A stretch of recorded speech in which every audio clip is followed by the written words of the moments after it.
সিলেটে করোনা ভাইরাসের সংক্রমণ এখন নিয়ন্ত্রণহীন। সর্বশেষ 24 ঘন্টায় নমুনা পরীক্ষায় 2 শতাধিক আক্রান্ত হয়েছেন।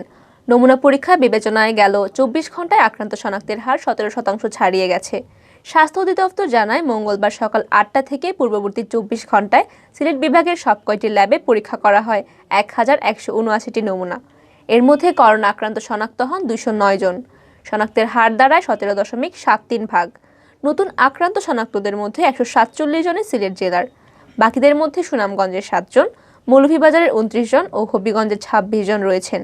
আর এই নিয়ে সিলেট বিভাগে আক্রান্ত শনাক্তের সংখ্যা দাঁড়ালো 56,064 জনে। এদিকে স্বাস্থ্য অধিদপ্তর জানিয়েছে, গেল 24 ঘন্টায় সিলেট বিভাগে বাসা ও হাসপাতালে চিকিৎসা নিয়ে করোনা থেকে সুস্থ হয়েছেন 10 জন। আর সব মিলিয়ে বিভাগে সুস্থতার সংখ্যা দাঁড়ালো 50,185 জনে। এছাড়া মঙ্গলবার সকাল 8টা থেকে পূর্ববর্তী 24 ঘন্টায় সিলেট বিভাগে করোনায় কেউ মারা যাননি। ফলে মৃত্যুর সংখ্যা আগের মতো 1186 জনেই আছে। সংশ্লিষ্টরা বলছেন, চলতি মাসের শুরু থেকে সিলেটে করোনা রোগীর সংখ্যা হু হু করে বাড়ছে।